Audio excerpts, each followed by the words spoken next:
Olá a todos, tudo bem com vocês? Eu sou Eduardo Marques e vou falar aqui um pouquinho sobre categorias geográficas. Aqui a gente vai discutir, né, a definição, o conceito, a aplicação sobre os principais, vamos dizer assim, definições nas ciências geográficas. E aqui a gente já começa a discutir sobre a categoria espaço geográfico, né, que no geral a gente pode entender essa relação sociedade-natureza, e ela pode ser, na verdade, contemplada, né, e formada por outras definições.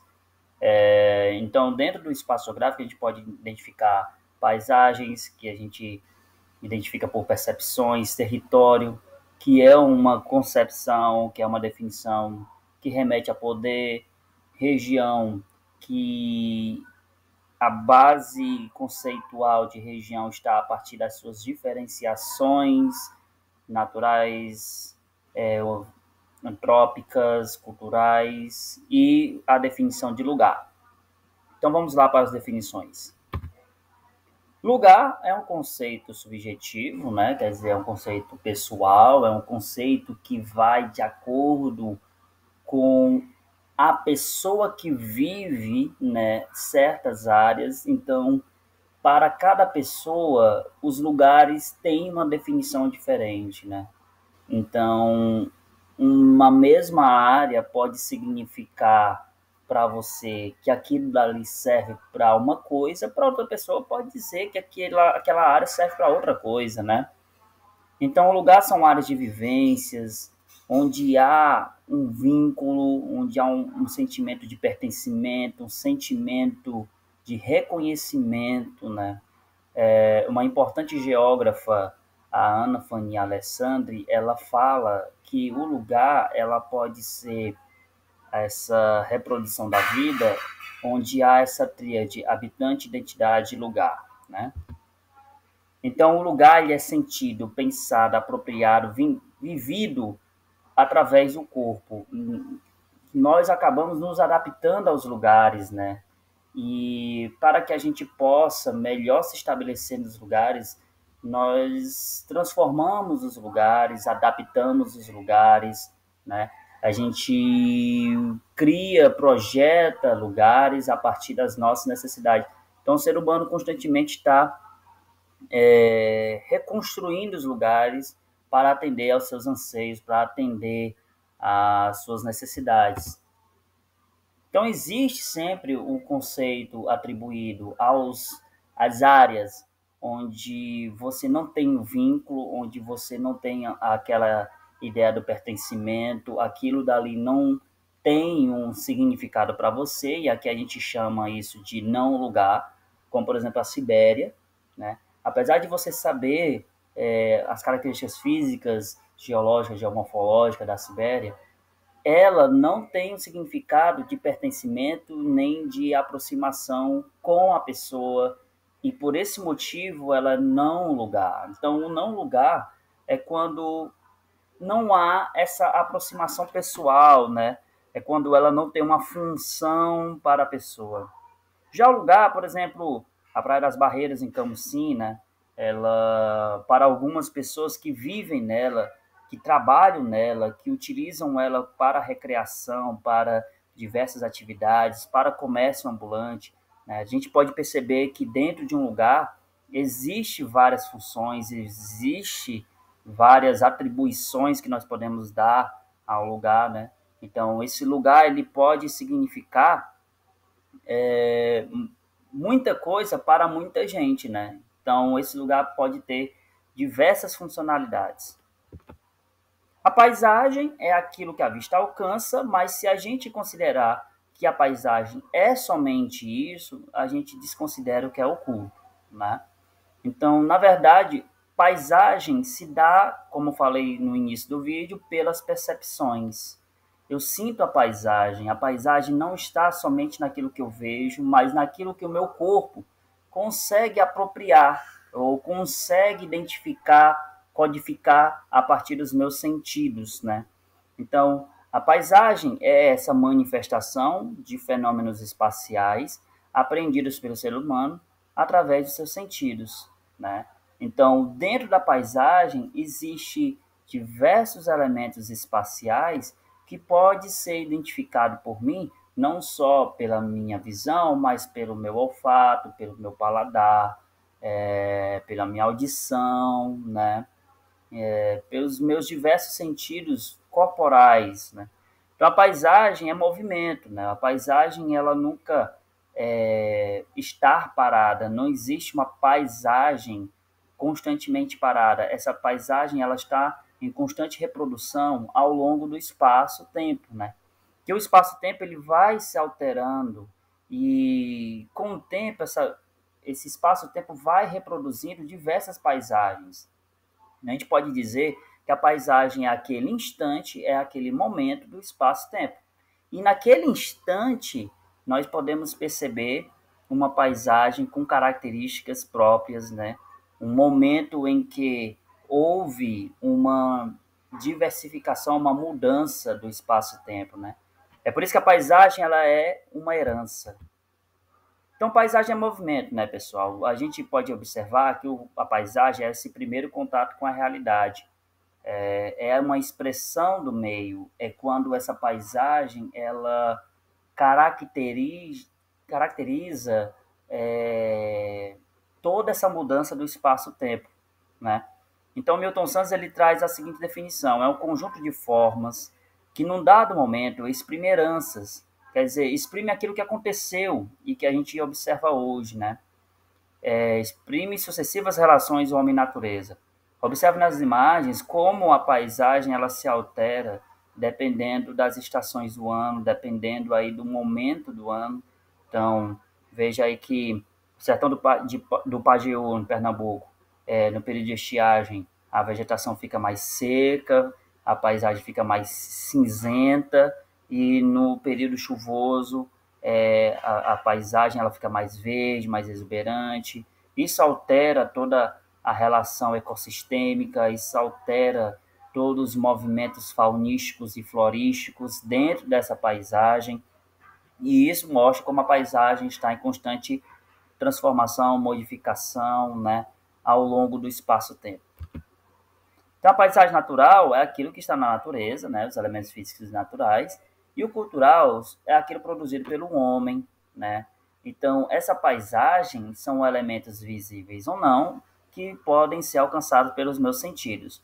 Podem ser concretos, aquilo que eu posso observar, e intangíveis, né? Como, por exemplo, a diversidade cultural, né? Região, ela remete à particularidade, a região, ela tem uma característica própria, né? A região, ela pode ser dividida de várias formas, ela é delimitada, ela é dividida, ela é estabelecida por estudos geográficos, né? Ela pode ser dimensionada, né? É diferente de um espaço, você não tem condição de dizer até onde o espaço vai, né? Não tem como você definir até onde o espaço alcança, mas a região você pode definir por critérios pré-estabelecidos, por critérios, vamos dizer assim, pontuais, né? Então, isso é para melhor administrar o território. O estudo sobre regiões está na ideia de melhor utilizar esse território. Dependendo da forma como você utiliza o território, você divide esse território em regiões, né? Então, o Brasil passou por vários tipos de regionalizações. Esse primeiro aqui é uma regionalização geoeconômica, por critérios de produção de atividades econômicas, né? E aí a gente divide o Brasil a partir desse critério de atividades econômicas, como, por exemplo, o Nordeste, a Amazônia e o Centro-Sul apresentam atividades econômicas próprias, né, que caracterizam aquelas áreas, né?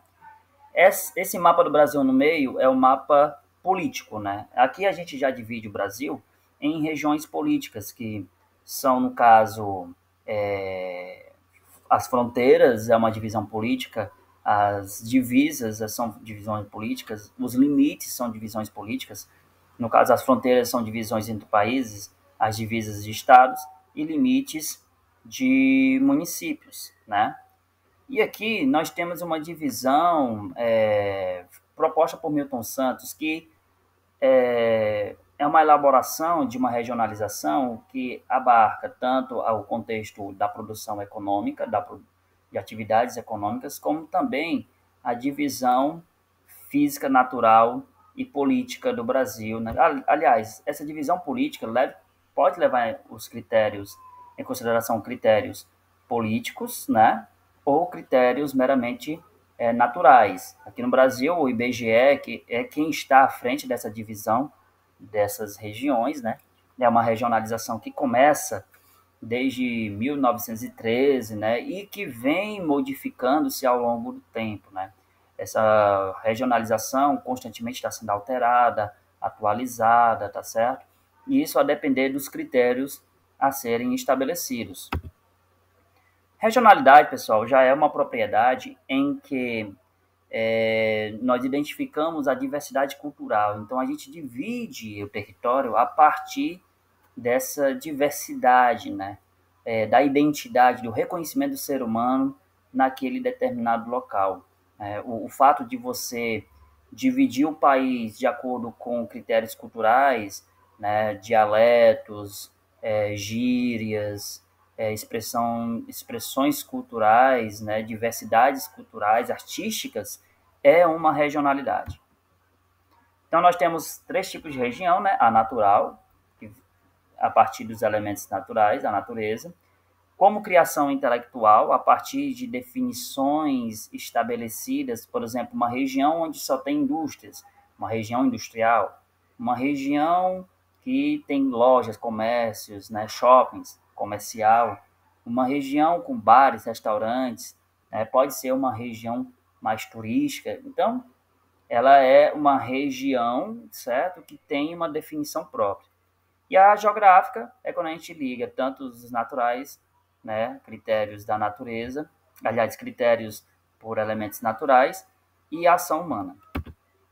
O território ela é delimitado, né? Ele está estabelecendo uma relação de poder.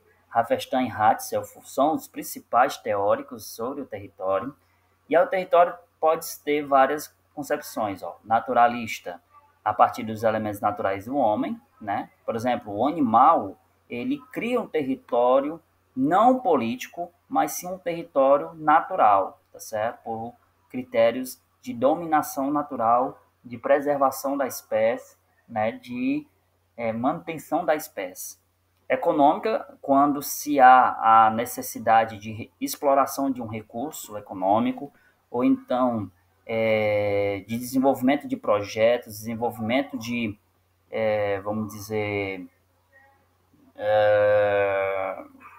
de planejamentos, né? Política, quando há relações de poder, de dominação, de comando, né? Idealista, quando está relacionada a um espaço vivido por pessoas, por grupos, por sociedades, quando há relações culturais. A territorialidade, podemos definir ela como um território não formal. É uma dominação feita por um grupo, né, que não é reconhecido. Ele não tem um poder efetivo daquela área, tá certo? Mas podemos dizer que ela domina de forma informal aquela área. A gente pode colocar aqui o tráfico, as tribos urbanas, atividades econômicas. É uma forma de territorialidade quando você tem um grupo, né, social, político, econômico, que domina aquela área e que dita as regras daquela área, mesmo ela não sendo efetivamente o dono daquela área. As redes também é uma categoria, né, pessoal?